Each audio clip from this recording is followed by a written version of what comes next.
Mr. Speaker.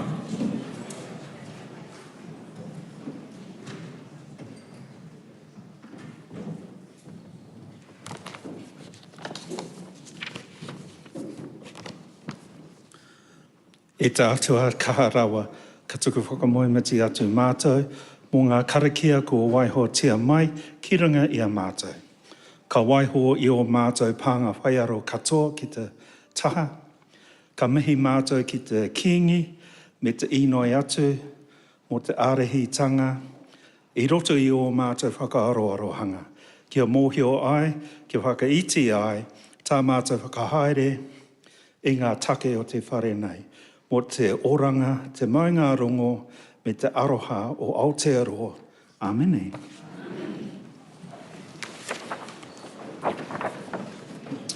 I'm sure that members would wish to welcome two delegations present in the gallery. The European Parliament's delegation for relations with Australia and New Zealand, led by the chairperson, Ms. Ulrike Mula, and the Honourable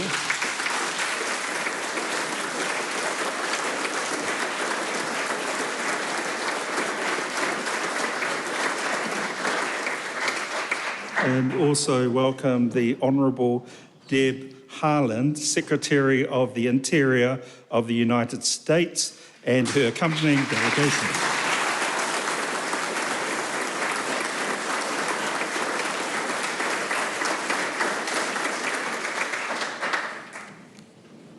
I wish to advise the House that I have received a letter from the Right Honourable Jacinda Ardern resigning her seat in the House with effect from 11:59 p.m. on Saturday, the 15th of April 2023.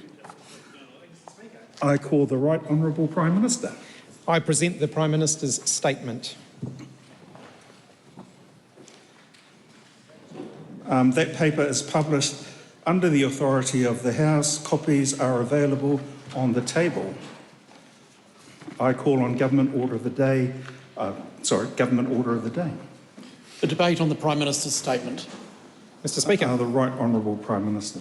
I move that this House express its confidence in the government and commend its programme for 2023 as set out in the Prime Minister's statement. Mr. Speaker, in a little over 50 days, the year 2023 has unleashed a series of extreme weather events unparalleled in New Zealand's recent history. First, we had the floods. Main routes in and out of the Coromandel and Northland were cut off, and the extent of the damage across the upper part of the North Island was significant. Auckland and Waikato were swamped under a deluge of rain, claiming the lives of 4 people and displacing tens of thousands of people. At that point, it was believed to be the costliest weather event New Zealand had ever experienced. And then there was more to come. Along came Cyclone Gabrielle, which led to the declaration of a national state of emergency for only the 3rd time in New Zealand's history. Gabrielle was stronger than Cyclone Bowler in 1988 and stronger than Cyclone Giselle in 1968. It has left enormous damage in its wake across large parts of the North Island. From Cape Reinga and the far north down to the Tararuas and the Wairarapa, the recent weather events have wreaked havoc on millions of Kiwis' lives. Tairāwhiti and the Hawke's Bay have seen the devastating impact in particular. 11 lives have been lost and others are still unaccounted for. To those who have lost loved ones in these tragic events, New Zealand is grieving with you. As we start back at Parliament today, there is still major disruption being felt by many, but I want to reflect on the conversations that I have had with some of those who have been disrupted by these recent weather events. I think about the family in Auckland whose home I visited to see the water line halfway up the wall, and they were cooking dinner when the rain started. It took 15 minutes for the water to inundate their home and for them to lose everything. That's an enormously traumatic experience to have, to go from cooking your dinner to losing everything that you own in the space of 15 minutes. I think about the owners of a pub just outside the Esk Valley that I got to meet late last week. They had opened their doors to welcome in the community. Where people would normally be drinking and dancing and enjoying themselves, there are now mattresses where they are providing emergency accommodation for those who have had to evacuate. The pub kitchen is serving meals to all those in the area that need it. And the pub owners are committed to supporting their local community through. In the room next door, I visited a makeshift health clinic where health workers continue to provide essential support to those who need it. And in a very Kiwi kind of a way, I was talking to one of the nurses working there who was telling me about all of the families she had been supporting. And when she stopped, I asked her, "And how are you?" And with a tear in her eye, she told me that she had lost everything. And yet there she was, continuing to work to support those who are most in need, because that's what Kiwis do in times of adversity. And all of those conversations that I have had in recent days have made me so proud to be a New Zealander. Because when we are confronted with these kind of events, we rally around and we support each other. And all New Zealanders are rallying behind this cause. People continue to live in a great degree of uncertainty, their lives still disrupted now. The number of people without power has come down sharply. We started with 225,000 households without power. People have been out working in the wind and the rain, day and night, to get people reconnected. And as I came down to the house today, that number has fallen from 225,000 to just around 11,000. We absolutely should acknowledge those who have been putting in the hard yards to get people reconnected to those essential lifelines. More than 1,300 people were still in civil defence centres overnight because they had nowhere else to go. And countless more will be living with friends, family, other extended relatives while they find out what's happened to their homes and what they can do next. The impact on agriculture, horticulture and food production is currently incalculable, but we know it will be significant. As of yesterday afternoon, around 250 state highways and local roads were still closed. Crews were working on 400 kilometres of highways, and of course, councils had their crews focused on local roads, cleaning them up and getting them reopened. I want to acknowledge how traumatic this situation has been for so many people and for so many businesses. I think also of the trauma of those who found themselves trapped on roofs overnight. Our rescue teams worked valiantly up until they were no longer able to do so because of the wind, the rain and the dark. And they knew that when they had to stop working, that there were still people on roofs, and they were back out there at first light the next morning to make sure they got those people to a position of safety. But for some people, it was a dark, cold and miserable evening waiting on a roof. And I want to acknowledge the trauma that they have experienced. I also want to acknowledge our extreme gratitude as a country to the brave men and women who have sacrificed so much in the service of their communities.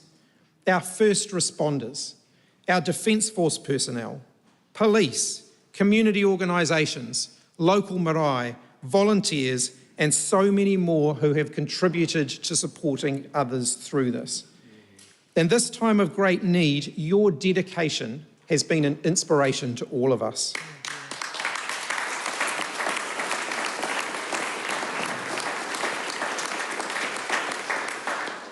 I want to particularly acknowledge Dave Van Zwanenberg and Craig Stevens, volunteer firefighters who were killed in the line of duty while protecting their local community at Muriwai.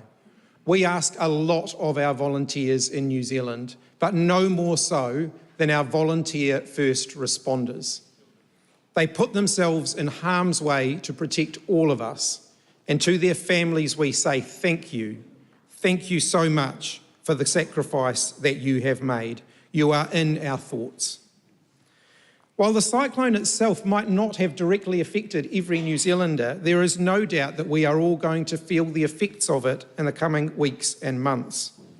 Northland, Auckland, Waikato, Coromandel, the Bay of Plenty, the Tararuas, Tairāwhiti and the Hawke's Bay account for 30% of New Zealand's landmass. But they're home to more than half of our population and produce about half of our GDP. Therefore, this has been an incredibly significant event for the whole country. And just like with the earthquakes in Christchurch and then Kaikoura, the legacy of that is going to be with us for many years to come. We don't yet have a complete assessment of what the cost of that is going to be, but we know it will be significant. A multi-billion-dollar price tag is ahead of us. And there is no point in sugarcoating it. We know that there are some tough times ahead for us, for the whole country, as we work our way through that. 2023 has the potential to be a very difficult year for many Kiwis, and many of our families and businesses and our communities will be under an enormous amount of pressure. But we will get through this. Kiwis are resourceful and we are determined. And I know that once again we'll tap into our collective strength and our spirit in the weeks and months ahead to come back even stronger.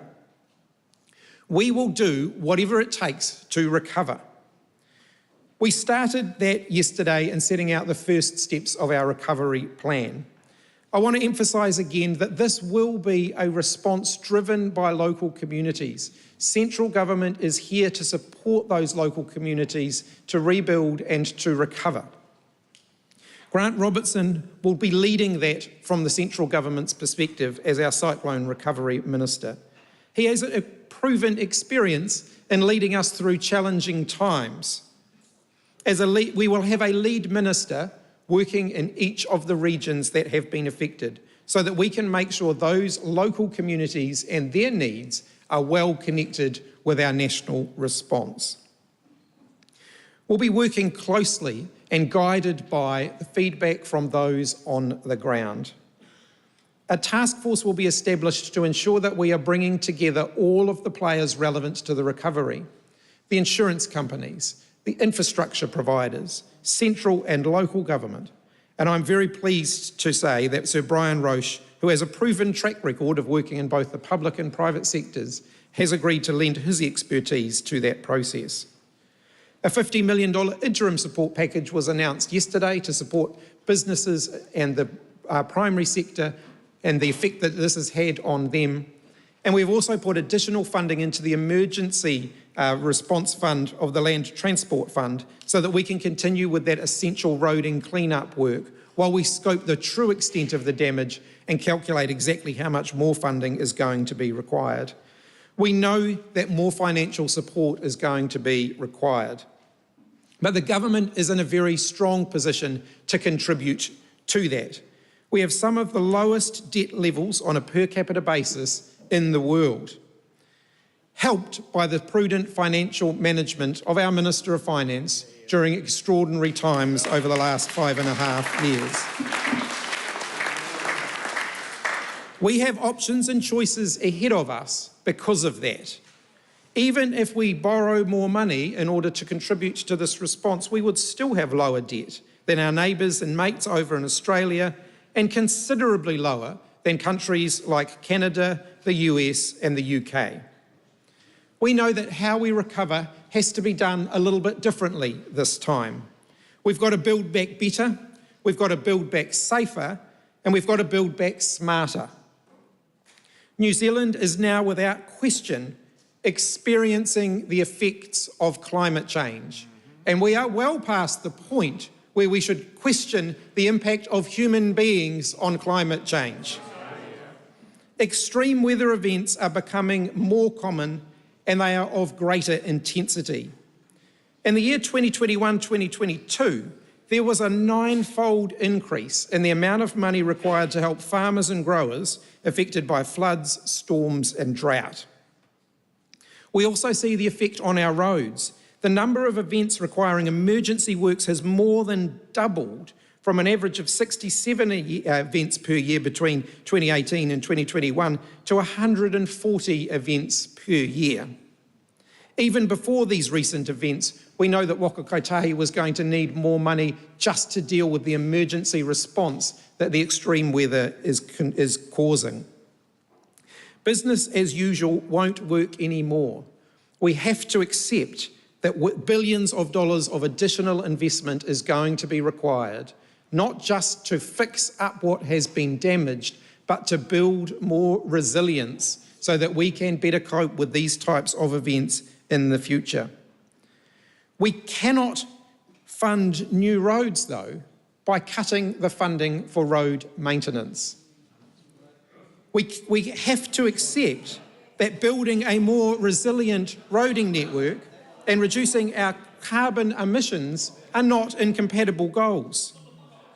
Most parts of our society are now also having to grapple with these difficult choices as well. There are challenges in front of businesses, utility companies and other sectors. They are going to need to innovate as we will need to innovate and do things differently. Mr. Speaker, when I became the Prime Minister, I said that we would set a new direction for the government and that we would have our focus squarely on the basics, including the cost of living that is affecting New Zealanders. Recent events have reinforced the importance of that to me, and there is nothing more basic or critical for a government than lifting the country back up after a major disaster. The usual systems and processes of government will need to adapt to the challenge in front of us. We will need to make some tough calls and we will need to prioritise carefully. I've already announced the first round of reprioritisation that we are taking as a government. The Television New Zealand, Radio New Zealand merger won't go ahead. While we acknowledge that there are significant gaps in our social security infrastructure, now is not the time for the social insurance scheme, but we acknowledge that there is still a gap there that we should grapple with. We've stopped the biofuels mandate, and we have asked the Law Commission to look at the issues around hate speech in their totality. I want to provide a reassurance that when we said to the people, the victims of March 15, that we would stand with them and that we would take the recommendations of the Royal Commission seriously, we will not back away from that commitment. But we will also not allow the commitments that we have made to them to be politicised in the way that they have been. We want to make sure that we do this properly and that we address the concerns that the Royal Commission has rightly raised. The scale of the task ahead of us is significant. The worthy will sometimes have to make way for the urgent. We have done that before as a country. We saw governments reprioritise after earthquakes in Christchurch and Kaikoura, and we did that when we responded to the global pandemic. We will do that again. More reprioritisations will follow shortly, but we will still be looking to advance the reform of our water infrastructure. I will say more about that in the coming weeks, but the events of the past month will have focused the minds of many New Zealanders on the need to tackle the challenge ahead of our water infrastructure. It has been tested and it has been found badly wanting. Just patching up ageing pipes and water treatment facilities isn't going to cut it. And abandoning local authorities to deal with the scale of the challenge by themselves is not leadership. That's right. We will make sure we get on with the job of ensuring that New Zealanders have the sort of water infrastructure that they should be able to expect as a first world country. The cost of living will be at the forefront of the government's priorities. We know that we are dealing with a heightened period of economic uncertainty. We have already taken action to extend the reductions in fuel tax, saving families filling up the car by up to $17 every time they do that. We've extended the half-price public transport subsidies, and we have lifted the minimum wage because we are not willing to leave the lowest paid New Zealanders behind.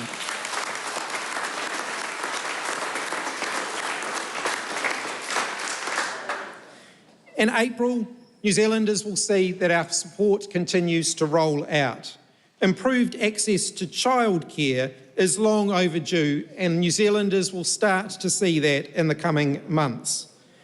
Improvements to working for families and the Families Tax Credit will also be rolling out. Superannuation and benefit rates will increase, as will the Best Start payment. From the 1st of May, we will deliver the winter energy payment to 1.2 million New Zealanders. But there is no question that the cyclone has changed a lot from a budget perspective, and we will work our way through that. But this is not the time for austerity. It is the time to continue our investment in health and education and in the social services that New Zealanders rely on. And that is where our focus will be. We will continue to invest in dealing with the skills shortages that we have across the country. Because when we have been faced with these sorts of challenges in the past, governments have sometimes retreated from that, and the legacy of that can last for generations. So we will continue to invest in our people, and you'll see that in the apprenticeship schemes, for example, that we have been investing in. 50,000 New Zealanders in work supported by the apprenticeship boost. 215,000 New Zealanders supported through free trades training. We are absolutely committed to plugging the gaps in our workforce, and yes, immigration will continue to play a role there. We're committed to ending the postcode lottery for health in New Zealand, and we will rebuild our mental health system, in some cases building it from the ground up. By the end of this year, more than 3 million New Zealanders will have access to free primary and mental health and addiction support. Community safety will continue to be a priority for us, but we know that empty slogans simply won't cut it. We've got to make decisions based on evidence and resourcing, and we will have, by the middle of this year, 1,800 extra police on the beat compared to when we became the government. Mr. Speaker, right now, the task ahead of New Zealand may seem daunting to many people. There is a big challenge ahead of us all. But the cyclone and its aftermath won't be with us forever. We will need to look through the cycle. We'll be building a country of opportunity and energy where our kids can thrive. We can do these things. We can rebound strongly from the cyclone. We can navigate the global pandemic of inflation.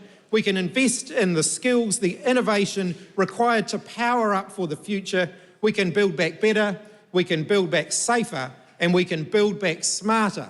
And we will do that by working together. So let's get cracking.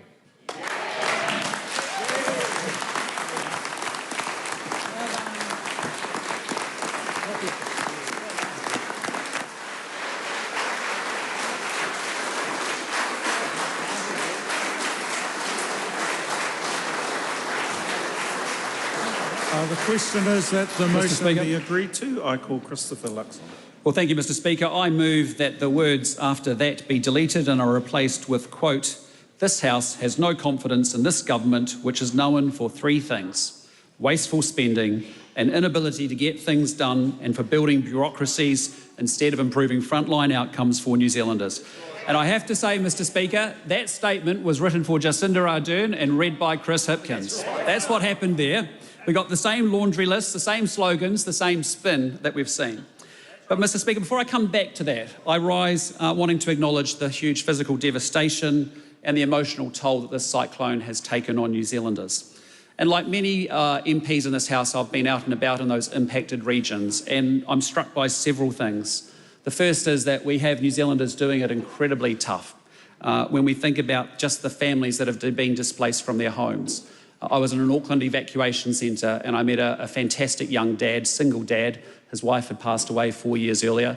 He had 2 children. His son was about to go to high school, and his bottom flat that he rented had been completely destroyed with all of their possessions, and yet he was still staying really positive.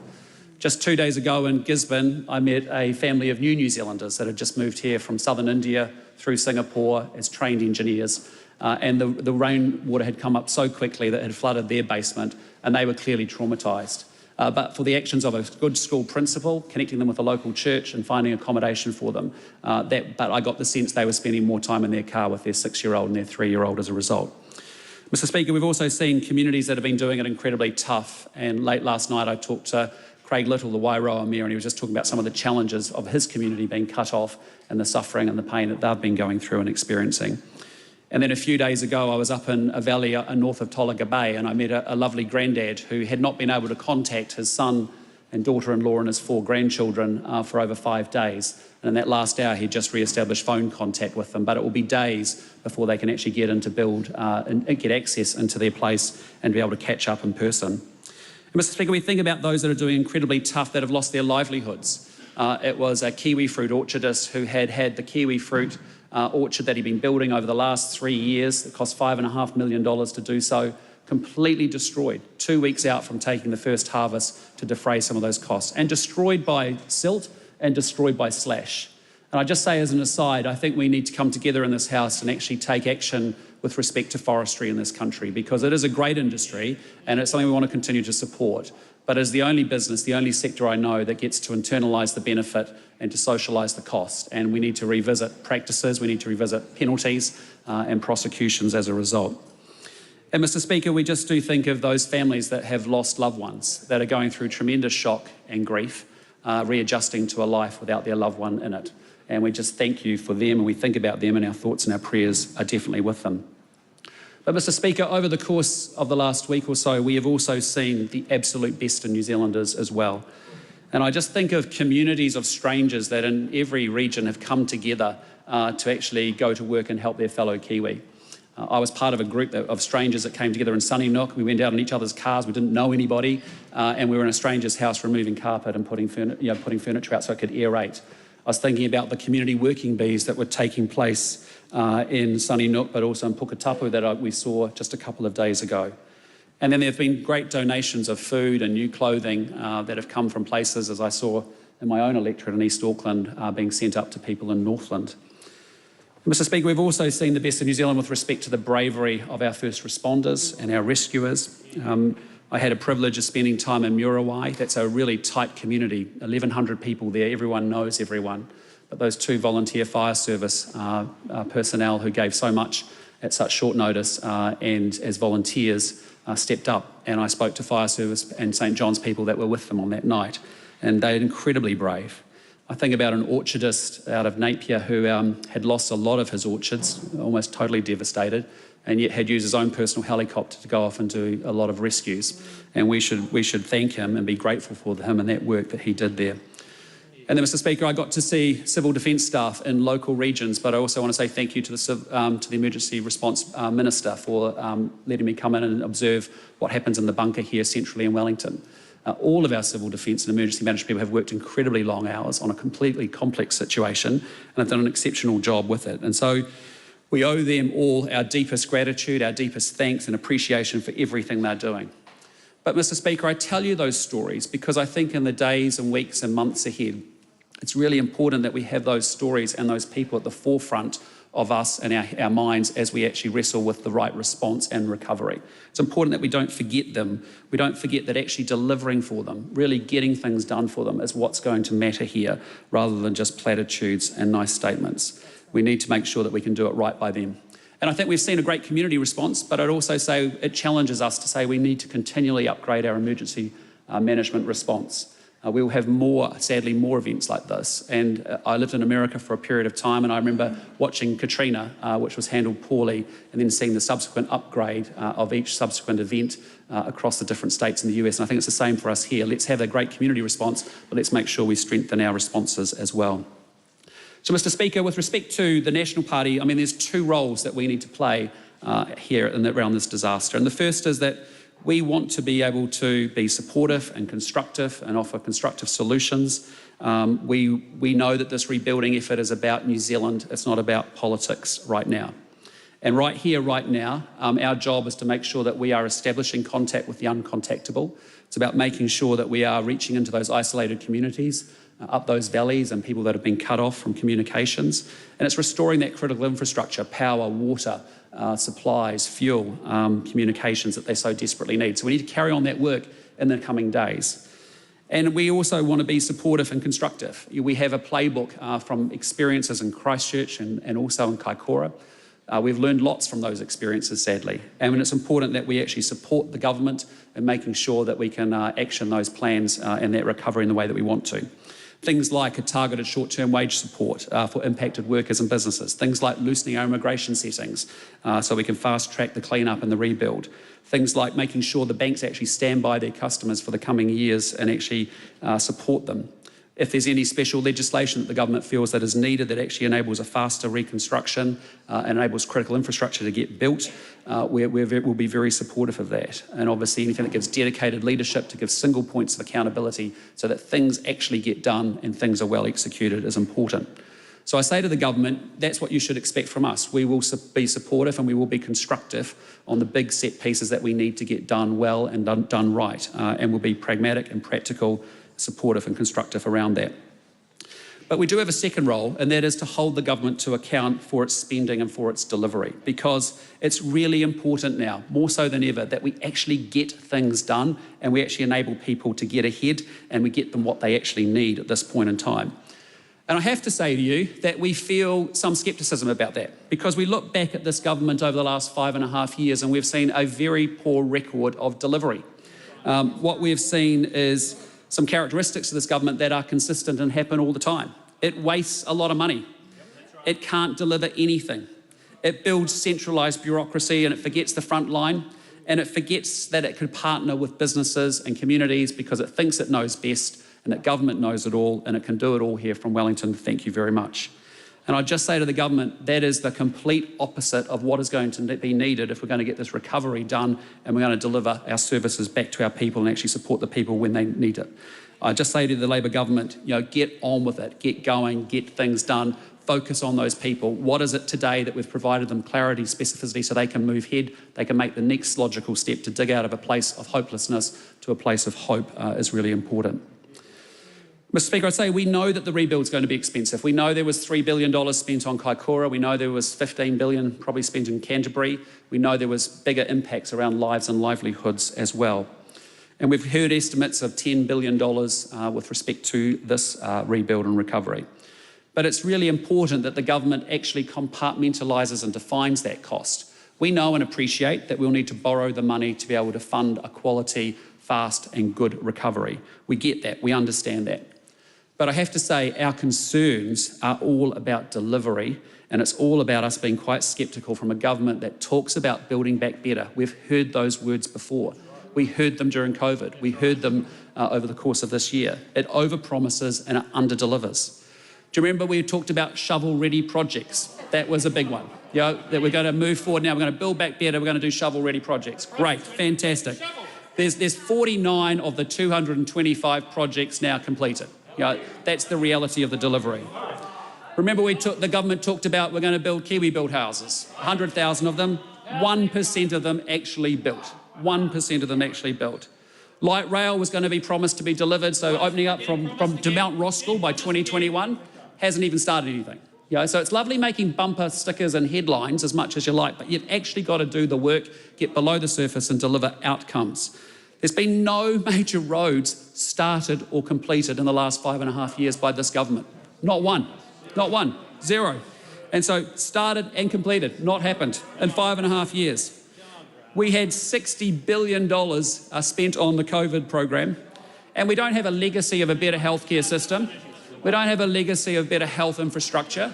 There's no future legacy for a better improved health workforce. We've got little to show for it. We've spent a tremendous amount of money with little to show for it. So, Mr. Speaker, that is our concern. We will be supportive and constructive. We will hold the government to account. We are deeply sceptical of this government's ability to deliver and get things done. And what I'd say, Mr. Speaker, is I meant it earlier, that was a Prime Minister's statement prepared for Jacinda Ardern but read out by Chris Hipkins.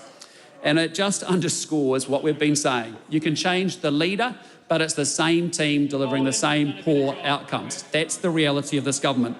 And you can dress it up as much as you like, you can appropriate and take as much language and change the language as much as you want, but the reality is this is a government that still can't deliver.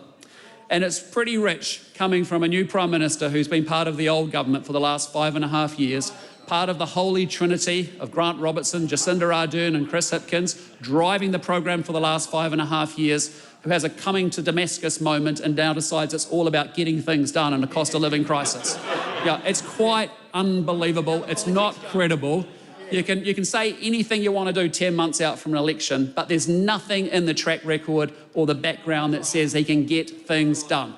And you can't just turn the page and say it's all going to be different with some words. You have to demonstrate with actions that you know how to do it and you're going to get it done.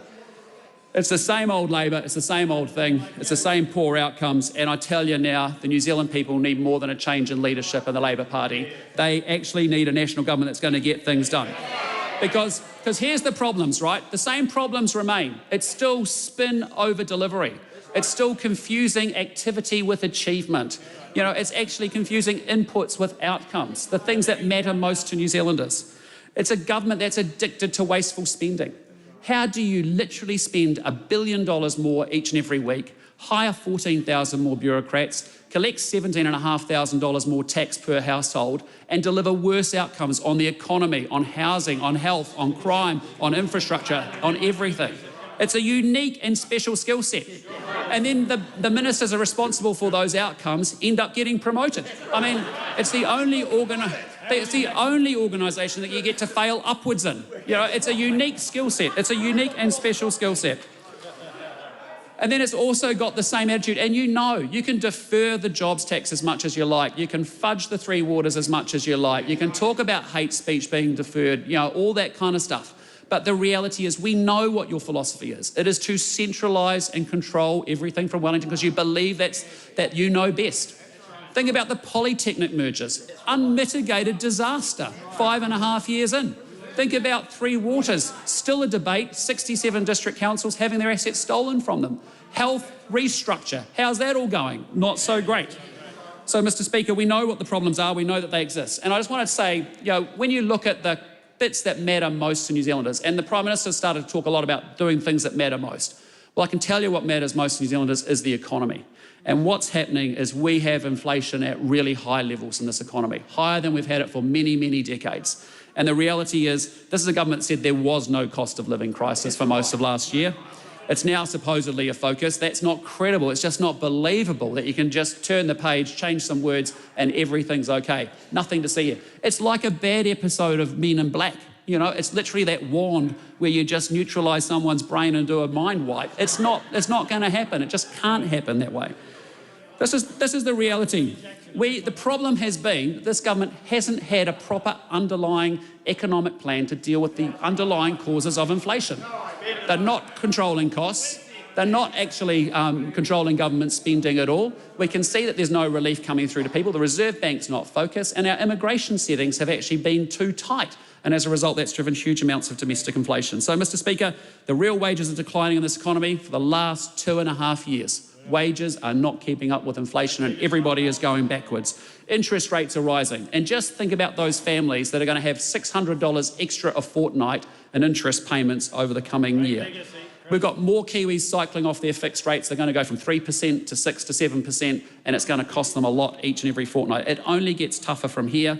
There's recession forecasts. We need a plan to grow the economy, invest in education, invest in infrastructure, invest in research, science and development, make sure it's a pro-business environment and make sure we've got strong international connections to the world. That's what drives fundamental prosperity and productivity into our country. Mr. Speaker, we've got to talk about crime, because that's another area where the language has been tough, lots of talk but very poor action. It's been very soft on crime. Let's get clear on the outcomes. And the outcomes are really clear. Violent crime is up over 20%. Gang membership's up over 56%. We have a ram raid every 15 hours in this country. We do not choose to accept that that is the new normal, that is acceptable by any stretch. Every Kiwi is owed a right to be able to feel safe in their house, their community, or their business. That's really important. And Mr. Speaker, we had a former Minister of Police who was presiding over that fund of $6 million that was supposed to be delivered to businesses in need. 23 of them got help in 8 months. That is startling execution and implementation, just fantastic. So I think it was quite a good decision to probably replace the former Minister of Police, I suspect. Good call. But I do want to talk in my remaining time about education, because there's another place where we've had incredibly poor outcomes. How do you spend $5 billion more, hire 1,400 more bureaucrats, and deliver abysmal, the lowest, poorest attendance rates we've ever seen in this country? 45% of our kids go to school regularly, 55% don't make regular attendance. Almost 100,000 are chronically absent from school. We have anywhere from 8 to 10,000 that have been permanently disenrolled from schools. Just stop and think about that. Is that a first world response and set of outcomes? No, it's not. It's not optional to go to school. It's compulsory that we go to school and get educated. It's really important for our future. So, Mr. Speaker, we've seen that that's the case. And then if you're lucky enough to actually get into the classroom, we've seen slipping standards. Academic achievement is falling relative to other countries. We know that our kids are not where they need to be. They're not at curriculum when they move into high school. And so I think the best thing the Prime Minister has done in a short time in the role was to replace the Minister of Education, and that was something we fully support. We can talk health. You know, why do Kiwis now, a quarter of Kiwis, wait more than 6 hours to see an emergency department? How have we gone from 1,500 people waiting more than 4 months to see a specialist appointment to now we're at 44,000? How do we have 32,000 New Zealanders waiting on a surgery wait list as a result? These are outcomes. That's what I'm saying. Outcomes matter, not just the activity. It's actually about the delivery and about getting things done. We can talk housing, you know, and that's another one. That was promised. That was a big promise. Lots of outcomes promised there, but none delivered. If you know, home ownership's out of reach because the average house price is up another $250,000. If you can't own one, you end up renting one. That's another $150 a week in extra rent that's actually being passed on to tenants. If you can't get to own a house, rent a house, you end up actually having to go on a state house wait list. That's up 4 times. And if you can't get a state house wait list, you're in emergency accommodation. And that's 4,000 families waking up in emergency accommodation. It's up 4 times, people living in their car. That's not great. So, Mr. Speaker, what I say to you is that, you know, we get it. We want to be supportive and constructive around the recovery. Let's frame what that investment needs to be. We'll support that. We'll be constructive where we can be about that. But we have grave concerns. We are deeply, deeply sceptical about this government and its lack of ability to deliver. So I want us to realise that New Zealand is without doubt the best country on planet Earth. I can tell you, having done this job now for 2 years, and as I go around it, we have the best people, we have talented people, we have world-class talent, we have endless potential in this country. But the reality is that we are not realising that potential at the moment. We are not delivering the outcomes. We are not solving the problems that actually this government said that it would solve. It's not getting outcomes. It's not solving things. It's not helping us realise our potential. And I know that this government, the risk is it's going to make it much harder to get this recovery done. It's going to make it much harder. So please don't make it harder than it needs to be for the New Zealand people. I do genuinely hope that you get to manage this rebuild and that you actually help people who are desperate, because they need confidence and they need certainty and they need clarity and they need to be able to get things done. But I can tell you right now, if this Labor government won't do it, the National government will pick it up in October, and we're very proud. We'll get elected and we'll go get this job done, because that's really important to the New Zealand people. Thank you, Mr. Speaker.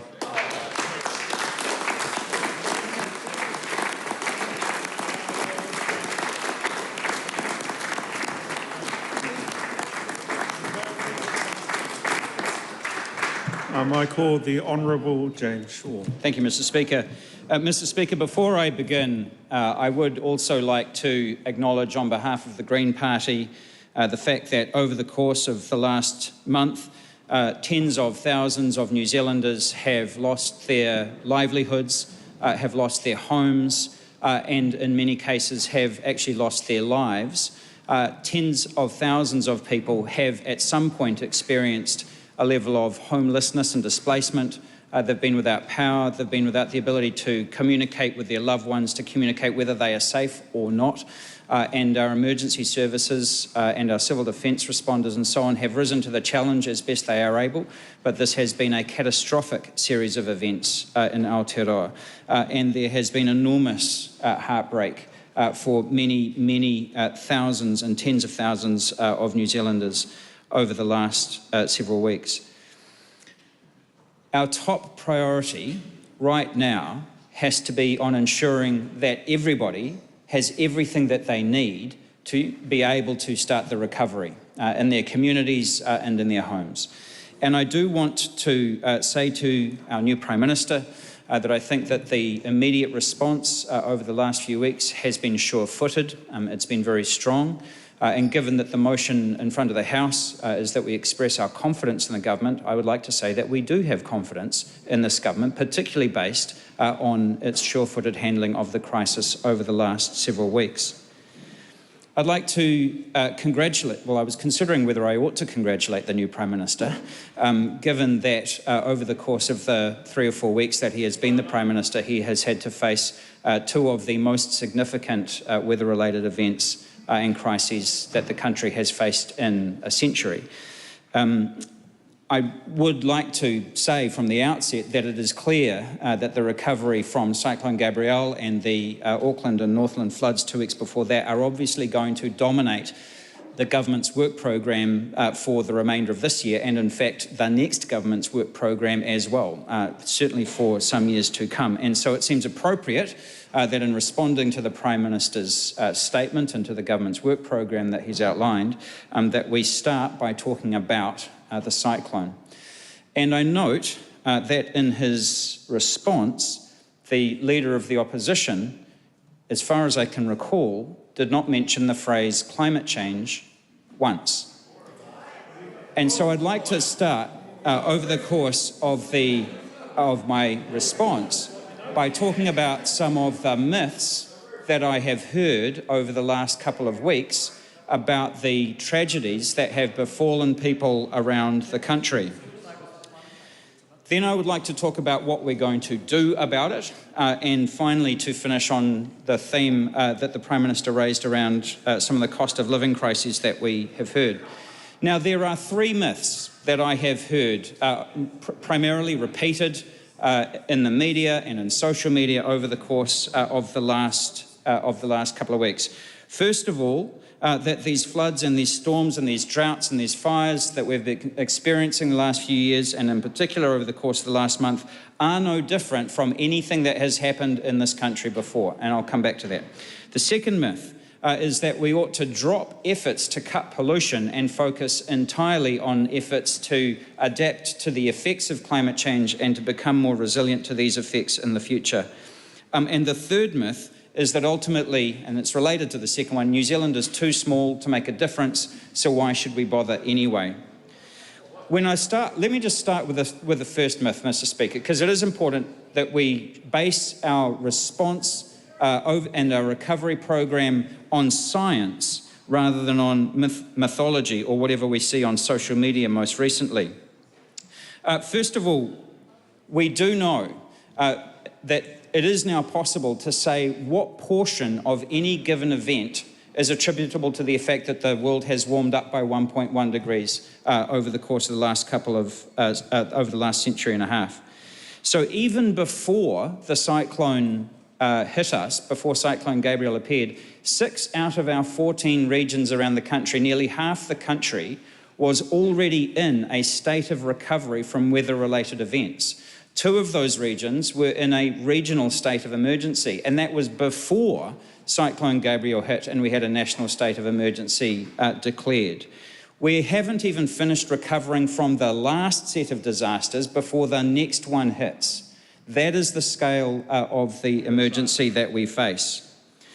I don't have numbers for Cyclone Gabrielle, but we do know that when it comes to the floods in Auckland and in Northland, that about 10 to 20% of the rain was caused by climate change. So that's about 2 to 4 centimetres out of the total 20 centimetres or so. Now, the first 2 to 4 centimetres of rain is a puddle. You know, we can handle that. That's fine. That's no different from anything else that occurs. But the last 2 to 4 centimetres, that additional 10 to 20%, equates to a biblical flood. It's the peak of the rain that causes the peak of the damage. And of course, this isn't felt evenly, right? It collects around our flood zones and in gullies and so on, and that's where you saw these catastrophic flash floods that caused so much damage.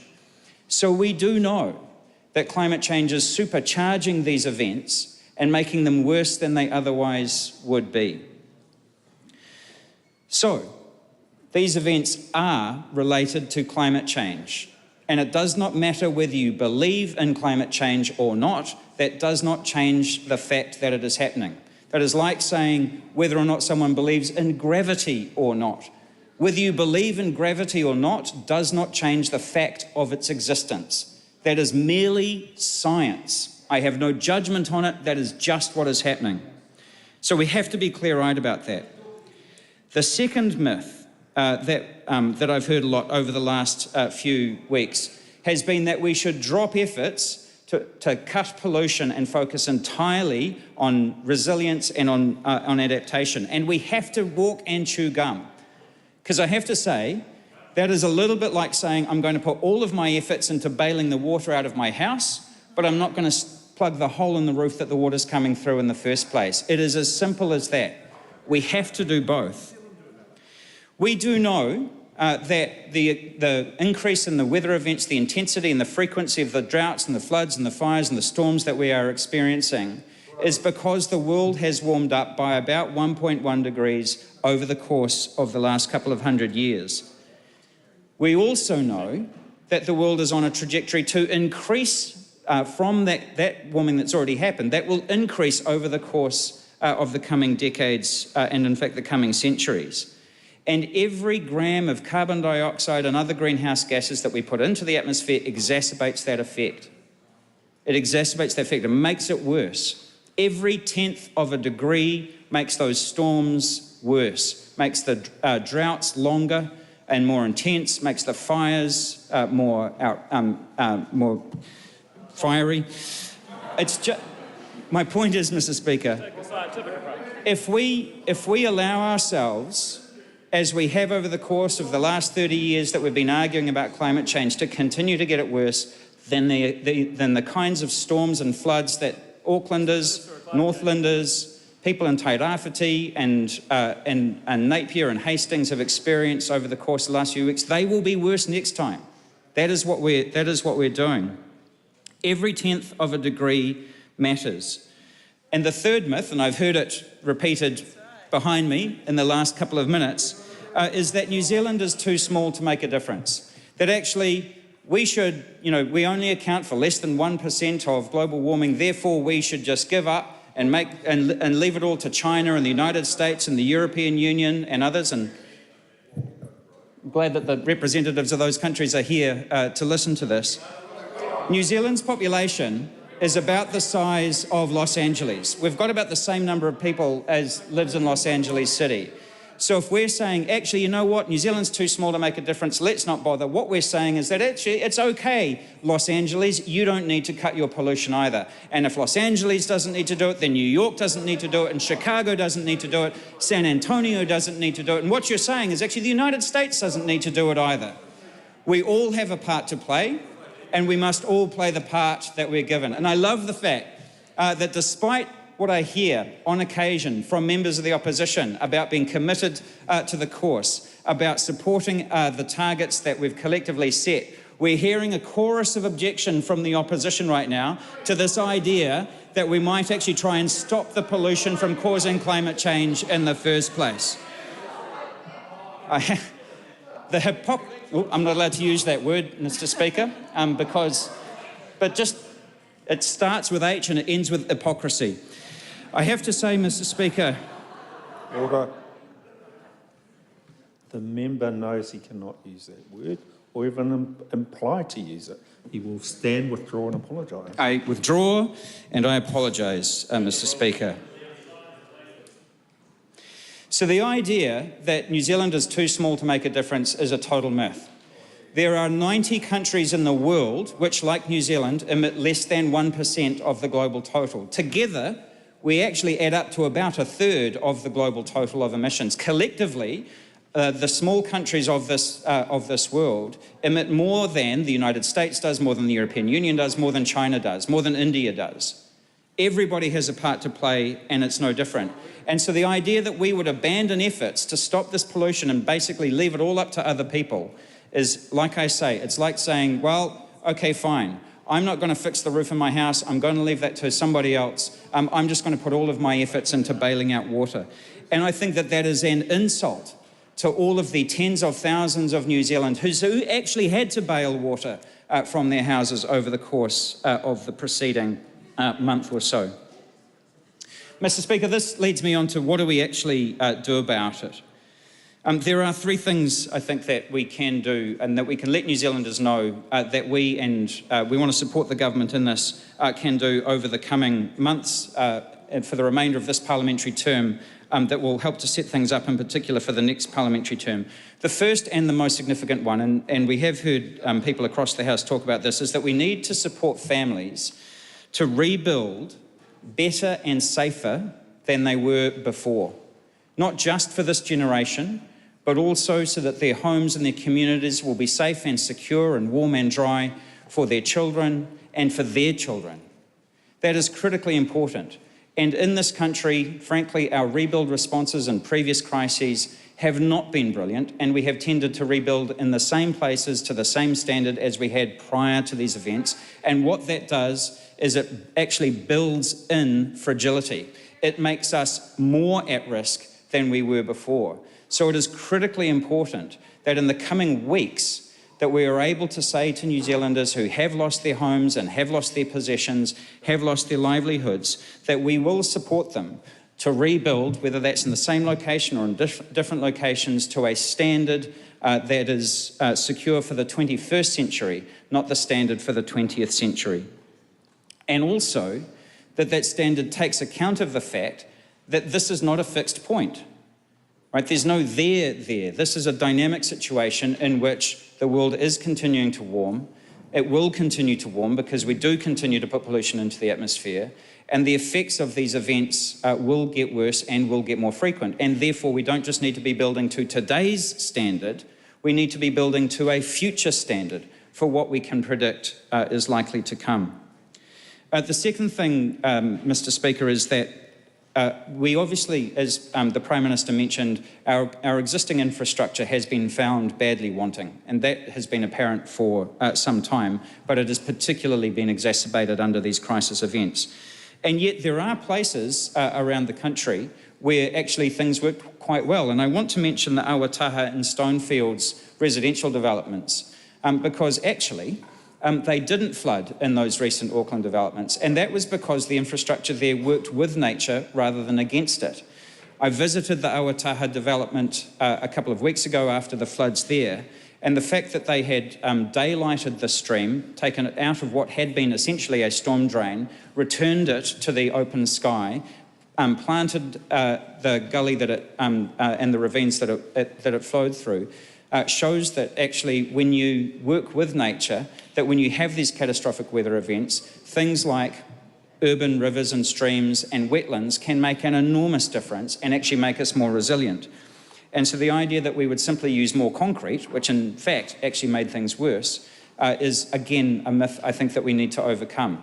And so I would like to say that as we build back from the recent cyclone, that we should pay particular attention to our horizontal infrastructure and to say, well, how can we make sure that this works with nature in a way that means that when we do have these events in the future, that we're able to cope with it. The third component of what we do about it, Mr. Speaker, that I'd like to bring to the House's attention, because it has been under the media spotlight for the last couple of weeks, is the government's National Adaptation Plan and the upcoming Climate Change Response Adaptation Bill. The intention here, at the moment, there are many New Zealanders who are very worried about the extent to which they're going to, that they understand, what their share of the cost or the risk is here, who pays for it, and so on.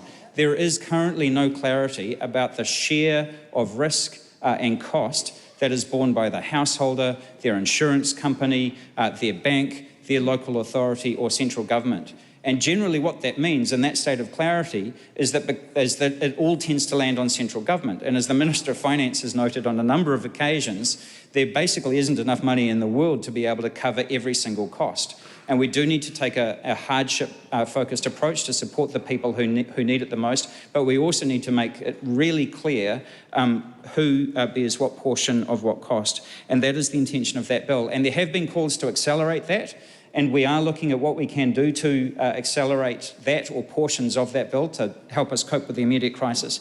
But it is an incredibly fraught area of policy.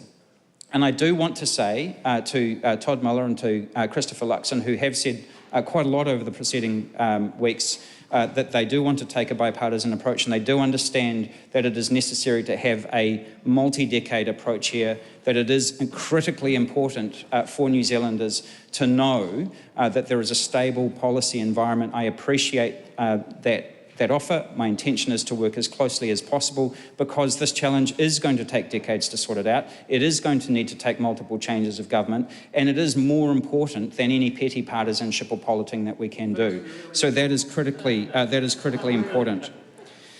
Mr. Speaker, the final thing that I wanted to talk about was how actually the solutions to the climate crisis actually are cost of living solutions as well.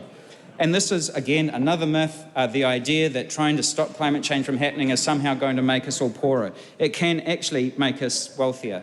And I do want to applaud some of the initiatives that the Prime Minister pointed to in his speech, such as the increases to minimum wage, the efforts to kind of bring grocery costs down, the fact that we've got more apprenticeships now than we've had at any other time, which is obviously going to support the efforts to rebuild. That's critically important. But one thing I think that we have glossed over is the idea that every time we insulate our homes, that helps to cut living costs. Actually, solar energy is the cheapest form of energy ever created by the human species. What that means is that when people have rooftop solar and battery in their homes, they have a lower cost of living than those people who are relying on fossil fuels. They are also more resilient. Can you imagine a situation like we had over the last few weeks, where thousands of houses were without power, but let's say every third house had a solar panel on the roof? Well, what that would have meant was that we had power for telecommunications. It would have meant that those families had hot water, they were able to have a shower, they were able to cook. So those solutions actually not just help to cut pollution, but they also help to build more resilient communities. And that is why the Green Party has been banging on about these things for so long, because we know that actually the solutions to the climate crisis are also solutions to lowering household costs, making us more resilient to the effects of climate change that are happening in the future. So, Mr. Speaker, as I say, we have to be guided by the science here. We absolutely must be guided by the science. And the Green Party's solutions that we've been putting forward as part of this government, and that we will be putting forward later this year, are designed to support New Zealanders through this transition in ways that actually make us more resilient and better off. These solutions will cut the cost of living, but they will also make us more resilient, and they will also make sure that we cut the pollution that's causing climate change in the first place. And this year, New Zealanders will have an opportunity, given the experience that we've been having, to say that in the next government, we will ensure that we are able to put those solutions forward and make sure that we are able to build a better future for our children and for their children.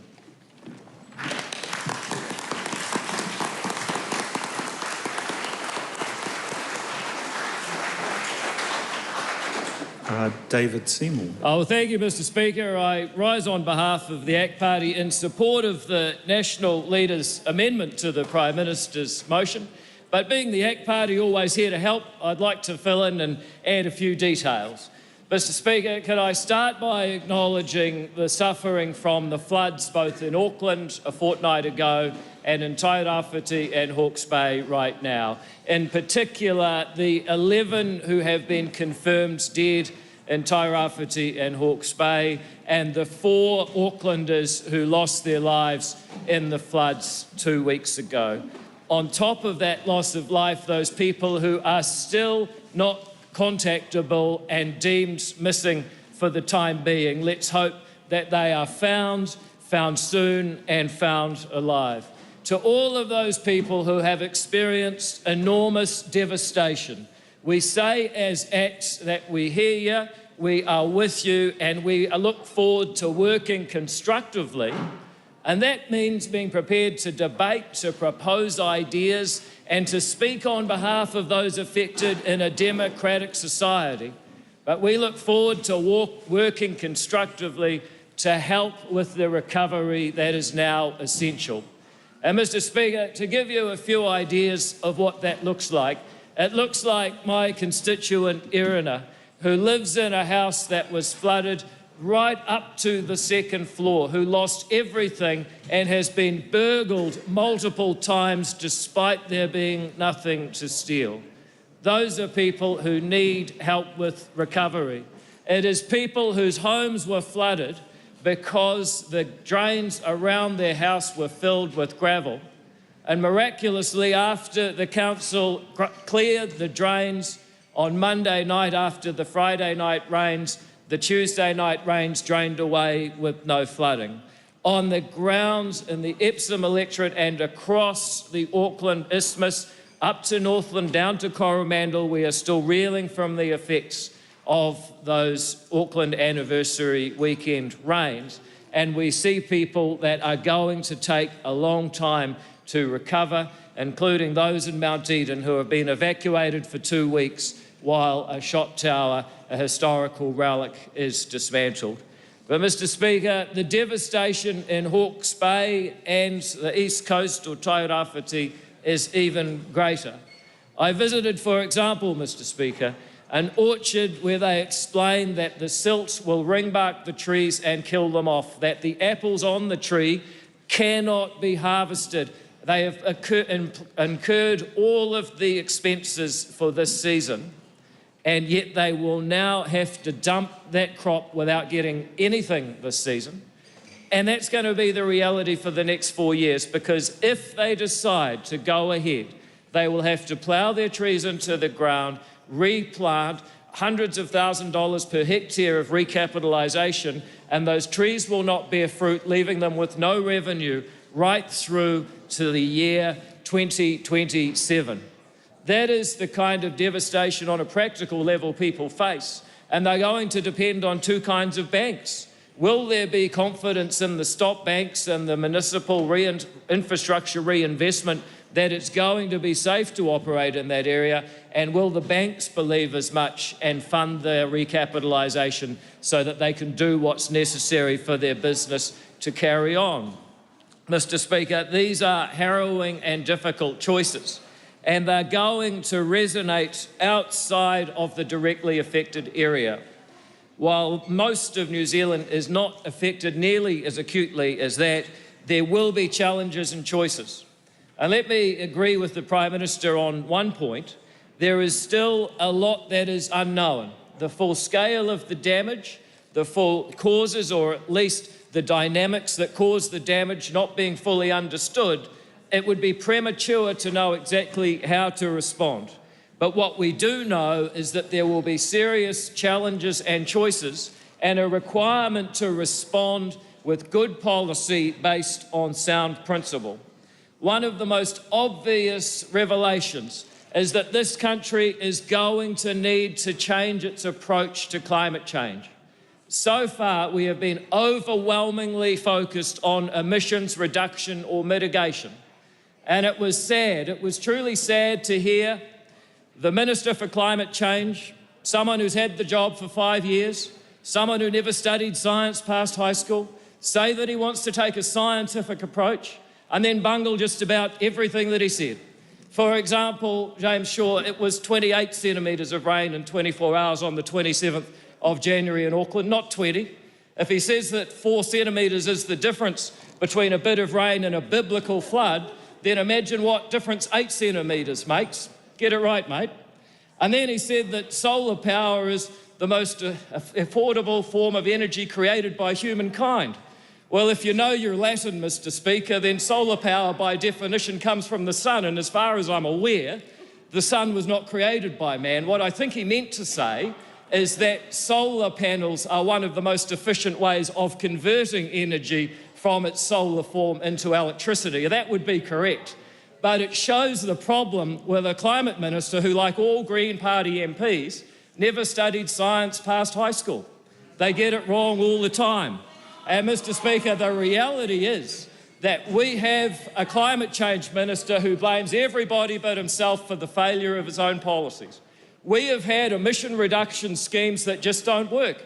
It doesn't reduce New Zealand's net emissions when they're capped under the ETS to tax tradies buying utes and subsidise people buying a Tesla as their third car. It might change who emits the carbon dioxide, it doesn't change the amount. As the Parliamentary Commissioner for the Environment has said, it didn't help to ban oil and gas exploration. In fact, it may have been counterproductive. And it did not help to subsidise biofuels. Even the Labor Party has now accepted that policy was futile. And it didn't help to subsidise people to plant pine trees all over Tairāwhiti. In fact, as we know, they subsidised an environmental harm that made the situation worse. So if we want to talk about being science-based and economically literate, then actually the people to blame are not all of the disbelievers that the quasi-religious James Shaw rages at in frustration. The reason he's frustrated is that he has failed, and this country needs an approach to climate change that works for New Zealanders and focuses on adaptation. And one thing we could do, for example, is start using the nearly $2 billion revenue from the emissions trading scheme for an adaptation fund. That would be smart, instead of various boondoggles bribing people to try and reduce their emissions. The rest of the world hasn't got the memo. That's why we're experiencing these weather events, and we need a policy that works for New Zealanders, and that means adaptation, and we see it working. We heard about stone fields from James Shaw. That's true.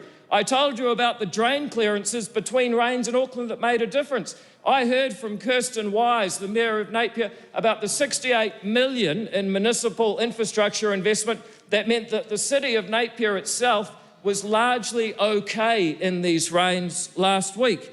It shows the power of an adaptation approach over a futile and often counterproductive emission reduction approach. And James Shaw needs to stop moralising and blaming everyone else in his quasi-religious tone and start looking at the man in the mirror, because he's been the climate change minister for the last 5 years, and he needs to take responsibility and maybe a maths class. Mr. Speaker, this government will also see further inflation on its watch as billions of dollars are dumped onto the inflationary fire by the global reinsurance industry, just as the Reserve Bank is trying to take away the punch bowl.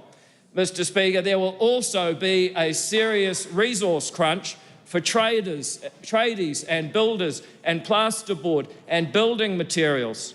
And when you have too much money chasing after too few goods, what you get, Mr. Speaker, is inflation. Expect inflation to take off again, and how is the government going to respond? Well, the first thing it can do is start looking at its own books. If it believes the situation has changed, then it needs to stop spending. This is a government that inherited the books spending 27% of GDP, or about $87 billion a year. Now it's spending around 35% of GDP, up $40 billion a year to around $127 billion. And even when that spending from COVID comes off, as Grant Robertson promised, they'll be spending 32% of GDP. When a government increases spending by 5 percentage points of GDP, and when it borrows the money to do it, that's inflationary. And the floods are going to be inflationary too. So what's the government going to do to reduce its effect on inflation? Is this government really going to tell us that every dollar it's spending is worth it? Because it used to say that about the biofuel subsidy. It used to say that about the RNZ-TVNZ merger. If those things weren't necessary, then maybe Auckland Light Rail, that was never a good idea, needs to go as well. Maybe the Three Waters merger, that was never a good idea, needs to go as well. Maybe this government hiring an extra 14,000 bureaucrats for no improvements in outcomes for tax-paying Kiwis need to go as well, in order to save the money so that the people of New Zealand have a chance to fight the cost of living crisis and price rises they already face that will be exacerbated by these floods. Mr. Speaker, there are more things the government could do in order to exacerbate the inflationary pressures of the floods. Imagine having a recovery visa. Anyone from a visa waiver country can show up at the New Zealand border and enter the country for 90 days, almost no questions asked. Imagine saying to anyone from a visa waiver country, 6 months, allowed to work any job in the flood recovery region, no problem, and we'll process it within 24 hours. I was speaking to a business group this morning, and there were several infrastructure companies there, Mr. Speaker, and they were nodding along at that one. Will this government have the courage to do it?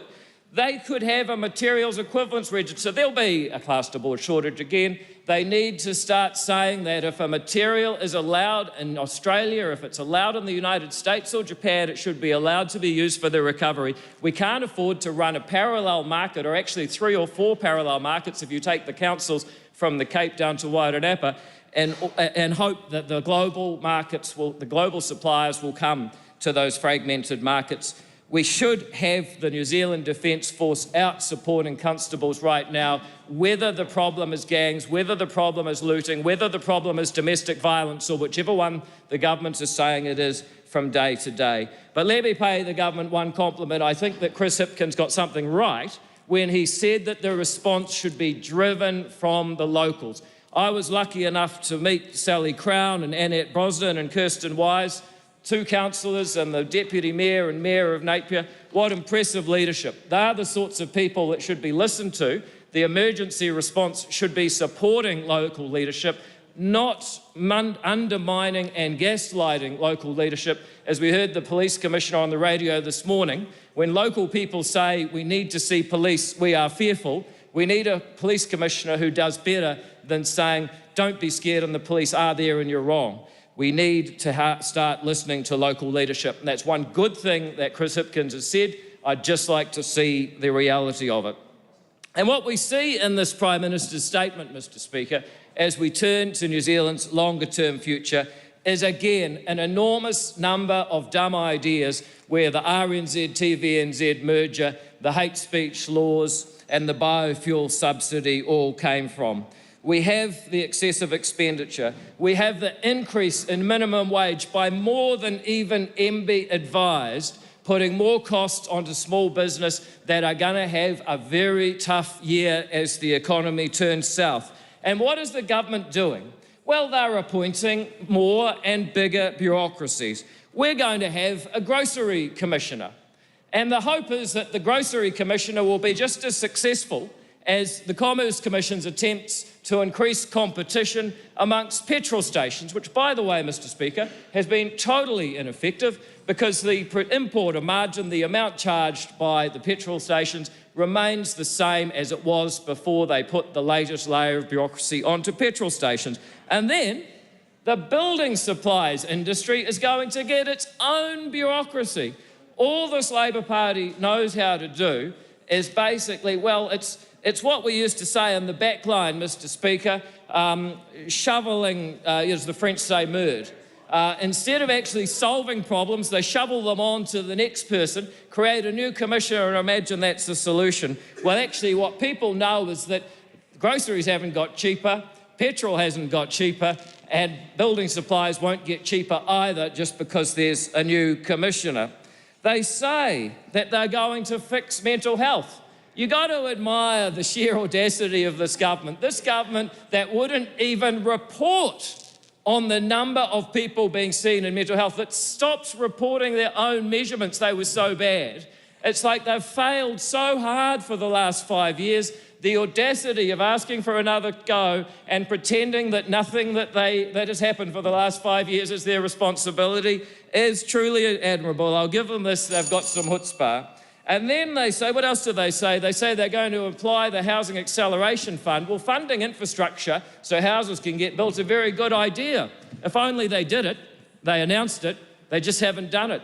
We're going to have a Natural and Built Environments Bill, a more bureaucratic version of the Resource Management Act. All it's going to do is replace sustainable development with te oranga o te taio.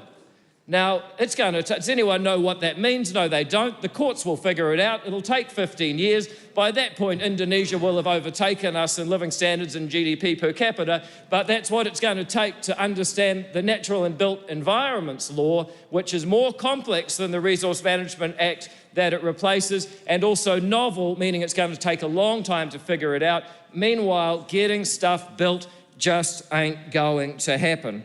And then, for businesses up and down New Zealand, there's the bureaucracy of the fair pay agreements. All you've got is a repetition and continuation of Labor's failed policies. And it's not surprising, because the new Prime Minister is the one who has a cast iron, or should I say cast lead, track record of failure. This is the police minister who spent a year and $6 million delivering 7 fog cannons to embattle dairy owners up and down New Zealand. The criteria he gave one jeweller in Ellerslie is that they had to be ram raided in order to qualify for protection against ram raiding. Whatever happened to preventative policing, Mr. Speaker? This is the Minister of Education who has seen record levels of truancy, and they don't even measure it. We just heard from Jan Tinetti, the Education Minister, that she knew how bad the school attendance figures were for term 3 last year in December, but she didn't release them till now because the numbers weren't very good. I mean, is that what we're teaching our kids? If you have bad news, just hide it? Where are the values of this government? Where's the honesty? How is it possible to solve a problem in education if even the Minister for Education is hiding from it?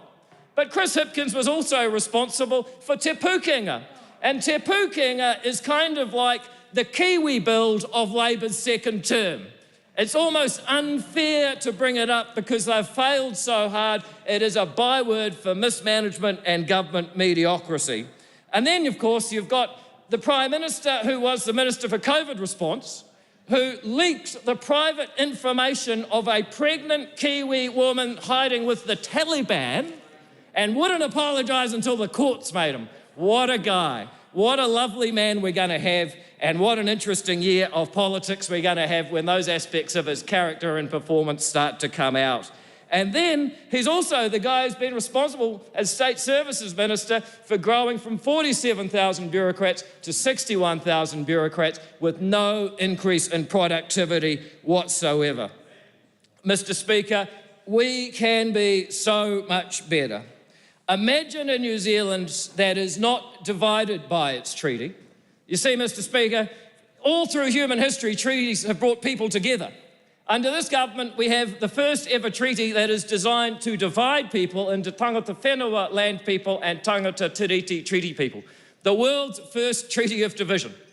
Imagine New Zealand as a modern, multi-ethnic, liberal democracy with a place for everyone entitled to 1/5 millionth of the opportunity this country has to offer. That is a New Zealand we can get behind. Imagine a New Zealand with growing productivity. Well, that's hard at the moment, Mr. Speaker, because the Statistics Department was supposed to release the productivity stats on Wednesday, but they have their own productivity problem, and the stats for productivity are 2 weeks late. But imagine productivity actually rising in New Zealand as we end the war on immigration and welcome skilled people to our border with a minimum of fuss, as if we're actually competing in a global war for talent where right now Canada and Australia are eating our lunch. And imagine ladders of opportunity for young New Zealanders who can see their path to owning their part of a property-owning democracy. Imagine one of the most sparsely populated countries in the world having the infrastructure funding, the building materials regime, and the consenting regime to create habitat for humans. Imagine that, Mr. Speaker, the real dream of New Zealand for which people have come for generations. A first world nation in an island paradise. That is what ACT is working to deliver this year, and we can't wait to get stuck into the political year. Thank you, Mr. Speaker.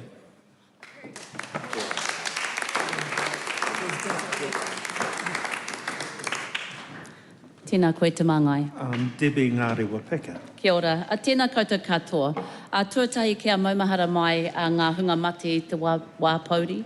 Aere i te ao tupuna.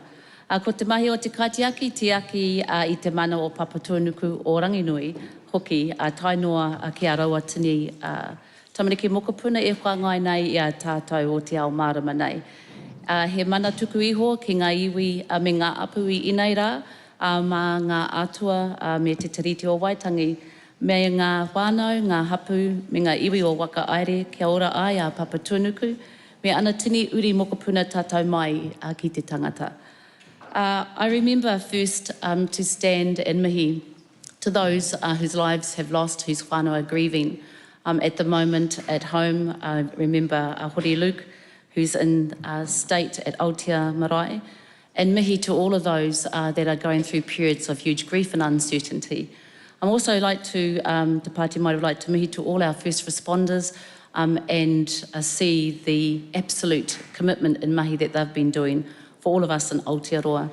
I was very honoured and privileged to travel with whanaunga in a truck donating supplies to Hawke's Bay Ahuriri, and we were able to see the devastation. And as everyone has this afternoon, I'd like to reflect on some of those that I saw. I think first and foremost, nothing can prepare you for the devastation that I got to see, so I can only imagine what is going on in the areas that I wasn't able to access. There were whānau livelihoods, whenua, orchards, houses, papakainga that will be devastated forever and will probably need to make some big, hard decisions. And I think it's important that we in our sphere of influence try to bring as much as that sight and pain that I know, to be honest, I think the media have done a really fine job of being able to open up and show us as a country what we're dealing with. If I can reflect on what I saw in the tai whenua at Ahuriri, and mihi to Tania and the crew there who had just had power restored. They were standing up 5-6 days after a lot of the other marae had, and they had run out of kai because of the demand. They had set up a food centre and were doing an amazing job. We also were able to be fortunate to see the whānau at Omahu Marae and Taihape Road. And before, I think the government had even had the chance to call on extra army and civil defence, they had mobilised rangatahi pahake katoa with whānau trucks and utes, and were cleaning out the houses, the papakainga, the kaumātua houses, the disabled houses, and had created 2 big stockpiles of, I guess, of the rubbish for when they do get to hear from council to move them. The speed and the way that our whānau and marae have been able to mobilise is second to none. And I really mihi to the way that they've been able to get way ahead of, to be honest, the official recovery and response that we're seeing. I was fortunate to also get to see with the aunties the clean-up that they've done at Omahu Marae, the fact that their tukutuku panels haven't been touched, the fact that their places of huge cultural significance were preserved, but also saw the pain of the urupā that have been damaged, and the kōiwi, or the bones of their descendants, their past children from the influenza epidemic, have sadly been dispatched into other waters, and so we see a rāhui over there. I was also able to have the blessing of being at Te Aranga Marae and seeing the stand-up and also puke muke, and the way that the whānau have categorised clothing and supplies and food in a way that you would swear that they've been running a dispatch centre all their lives. The order and the way that people were able to be seen and mihied, and the tears and the clothing and the blankets. You know, there were things like pushchairs and I guess all those things that you just can't imagine that you go without when everything in your house has gone. And I guess in light, I will share this, I see a lot of rangatahi in the gallery, but in light, somebody in Taranaki thought that it was really important that Rebuild included a box of condoms. So, you know, in the way that everyone's trying to help, they're trying to bring about their own spirit and interpretation of how we look after a community. What I think I really appreciated about those, and again, I've only got a snapshot of what's going on, is that they have the absolute humility and hospitality to look after all citizens of Aotearoa. And the messaging and the way that they were able to get things in real time when perhaps you don't have a battery radio, when you're not really proficient with social media, cannot be underestimated. So I want to mihi to the way that they've been running. It's over a week and we're still seeing the welfare centres, the food centres, the evacuation centres, the karakia, the debriefs that are happening at night, And in the debriefs, they're able to bring together all their kōrero, their amu, their fears. And I think it's really important that the government connects. I get it that we must have all the other centralised entities, the way that a mainstream response should obviously be, but there's also an and it's critical to hear the debriefing and the kōrero of those whānau in those marae. So I really urge that the government follows the other templates that have been, obviously we've got to learn from, but also don't miss those important critical centres of information and champions of change. So I want to really mihi to them all and to acknowledge them as stand-up heroes in this response as well. I committed to be able to be used to bring about their insights and their experiences. You know, we saw the dead sheep and people trying to get stock out as well, and these are livelihoods, the loss of crops, and it just is devastating. So I mihi to all. But of course, you know, obviously we want to make sure that the marae and the connectors within those local communities are seen. And for many, they were reminding that this isn't their first storm. For some, it's their second and their third. In Tairāwhiti and Taitokero, many of those marae have been dealing with flood after years and years. And they are the same marae and the same people who over the last 3 years have stood up COVID responses, a manaaki, vaccination kaupapa. And they really are dealing with people who are tired and exhausted of uncertainty. So we really implore that the government supports and resources them for all that it is that they bring to help secure our future and bring balance. So I also had people like Joe Tirito who said that, and a lot said this, that they're really scared to go home. And to the point that they don't want to go back to their home on their papakainga because it's happened so many times, and they want to know now what the government's doing next, and they're worried that they're going to be left behind in the conversation. They want leadership from the government. They don't just want red stickers. They don't want to be put on places that they know are problematic.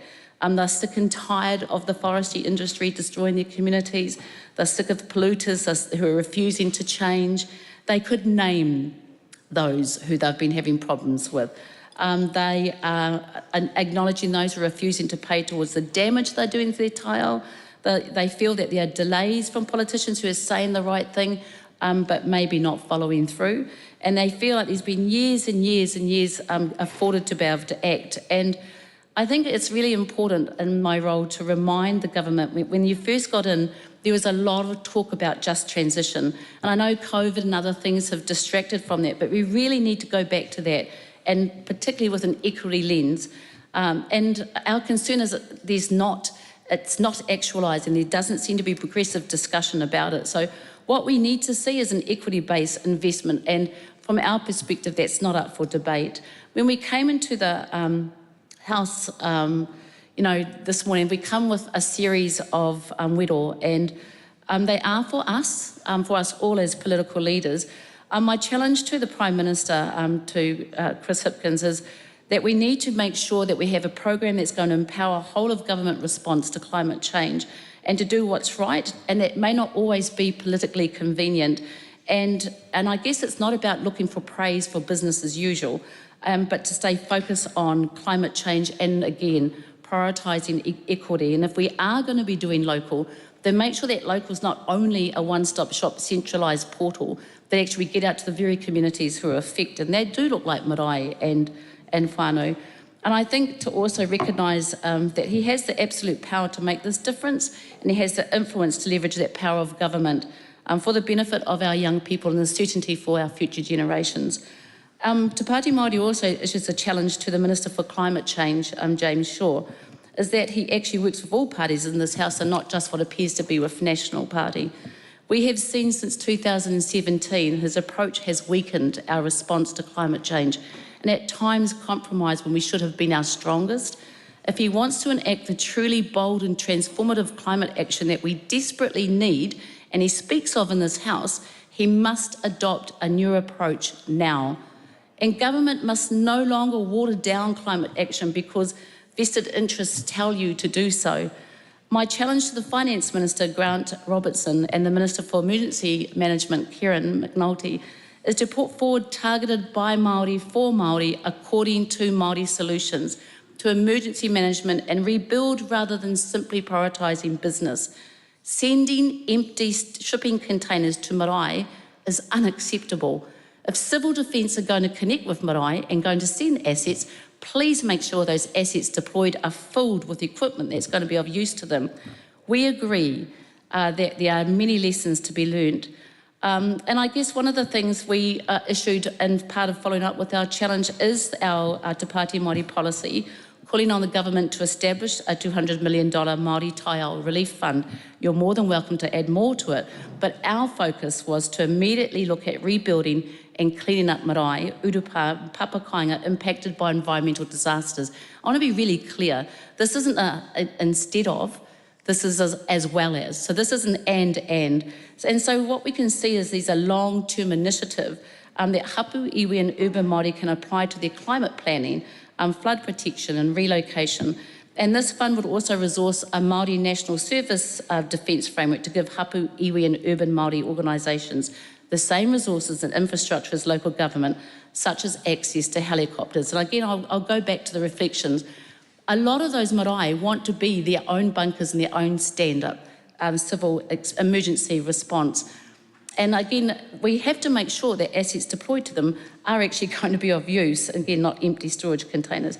So our community have demonstrated time and time again their value. Our policy was building on the 2020 climate policy, which committed to fund whānau hapu and iwi with adaptation. And this is about future-proofing, and it is time for action, and it's time for good, bold solutions, and time to be stronger. Also, I think, I want to reflect on some of the discussions that may not have been interpreted from the pai at Waitangi. As tangata whenua, we're consistently, as the First Nations of this nation, we're consistently having to defend te tiriti. Te tiriti is a value. It is something that brings about to us that no other nation can enjoy to the extent that we have here. It is something to be proud of. It is something that we can talk about in restoration and reclamation, ending poverty, ending racism and injustice. And we're so close as a nation to achieving that. And to be honest, our rangatahi expect nothing less. Our tangata tiriti expect nothing less. And we're seeing it in our South Pacific relationships, is that this is an important part of us being able to enjoy what it is that we have, not only as a scientific, modern, future-thinking nation, but also as a nation with First Nations, Indigenous peoples, tangata whenua knowledge. We've seen it used in Matariki, and we can continue to look at maramataka and mātauranga Māori as our solutions. I think some of the things that we want to commend the government for is that you have taken up some of our policies. We now have history of Aotearoa being taught in schools. We have a Māori Health Authority, Māori wards in local government, guaranteed Māori procurement, Matariki as a public holiday. A Māori can now switch electoral roles at any time, and Aotearoa now supports a conditional international moratorium on seabed mining, which we're imploring that this government supports and helps to stop as well. So I guess it comes down to the fact that tangata whenua in this house, tangata whenua out of this house, with government are an absolute partnership and force to be reckoned with. I think that's this government's point of difference, has been able to continuously look at honouring that. In 2023, we have some absolutely unmatched challenges, and never more important for us to be able to unite and bring those strengths together so that we can focus not only on the issues we have to contend with, but the opportunities, because every problem is an opportunity waiting to be solved. So as an opportunistic politician, we really want to make sure that the government stays focused on the cost of living, that we're ensuring that we're addressing poverty. It's getting really hard. And I think that's one of the things that I can refer to. It's getting hard to put kai on the table. We see 2% own more than 50% of the wealth in this nation. We need to make sure that we can have clean, renewable energy, not coal mining or seabed mining, as I've said, that we're looking at farms phasing out synthetic fertilisers by 2025, and we can help that to happen with the right financial support, and that we look at making public transport free and investing in circular economy so that we can buy local and work local.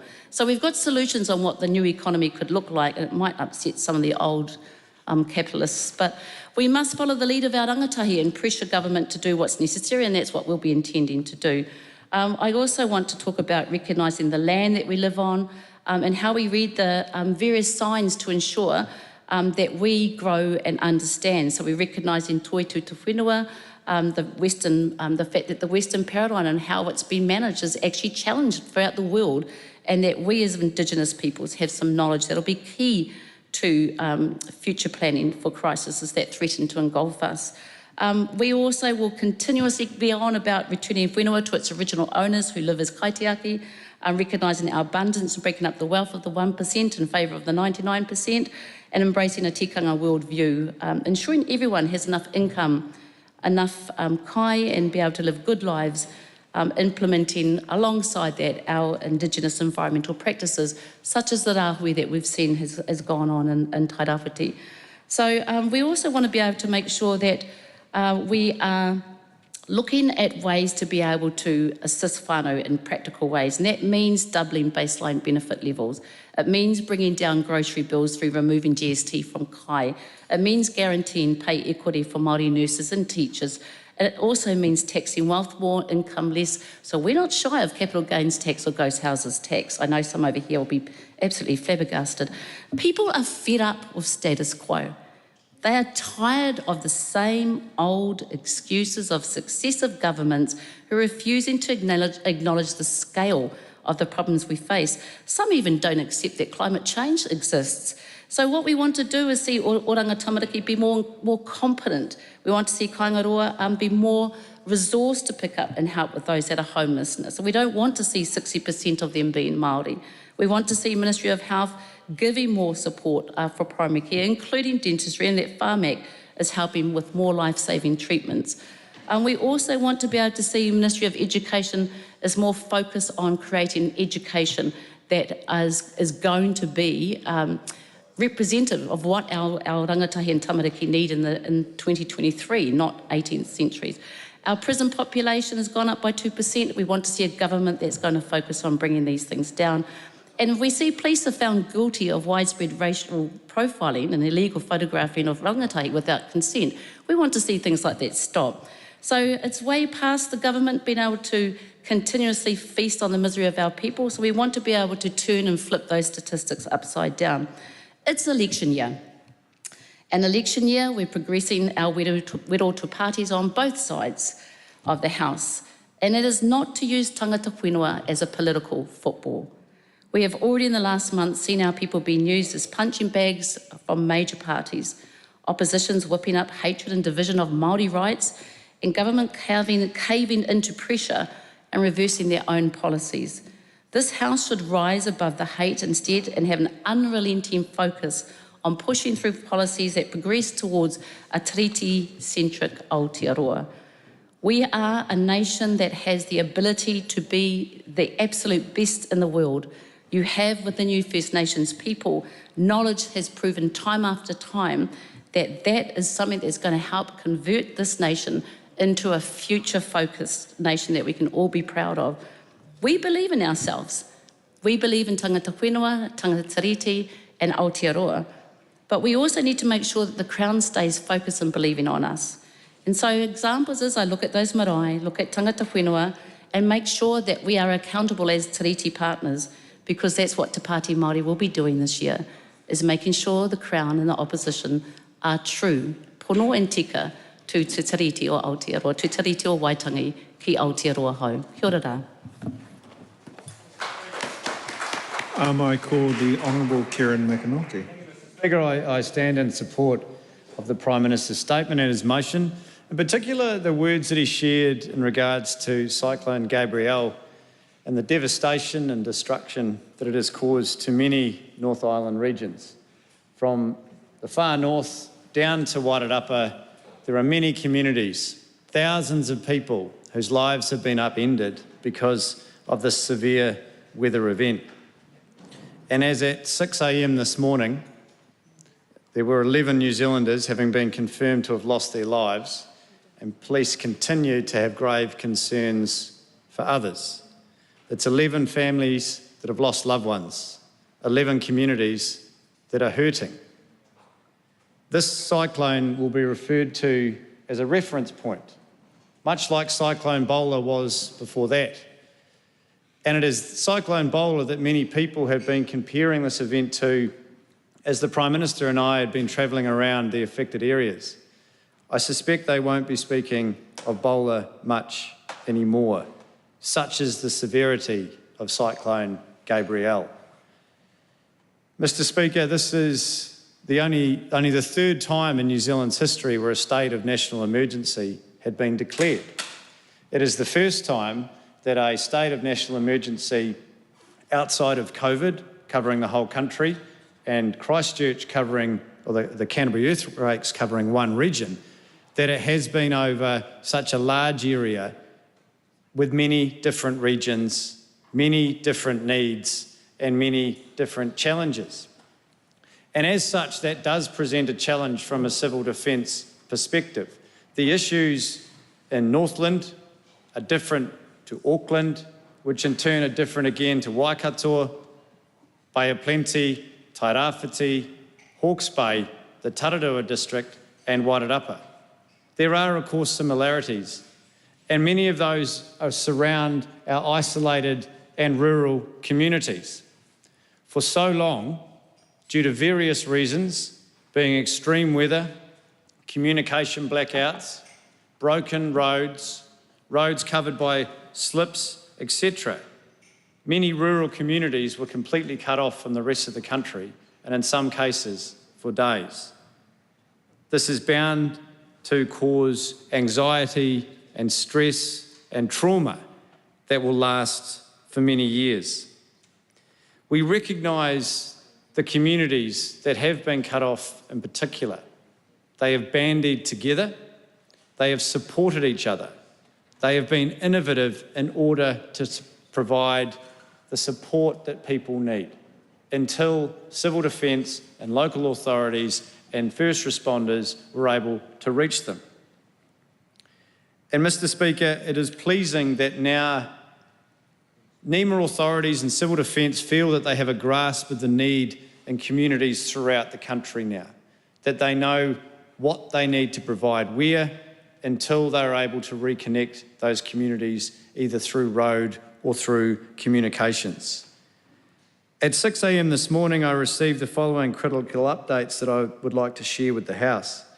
Tairāwhiti Civil Defence are confident that they've made contact with all isolated communities as of yesterday. Hawke's Bay now have an understanding of the need in each of their rural communities. Last night, 663 people stayed in civil defence centres in Hawke's Bay and 5 were accommodated in Tairāwhiti. Around 50 RSE workers are being accommodated at Marae. There were still 104 people accommodated in civil defence centres in Auckland from the floods a fortnight ago. The Ministry of Education expect up to 70% of schools in the Hawke's Bay Tairāwhiti region will be able to open for on-site learning by the middle of the week, subject to the availability of power, water, transport, road access and staff.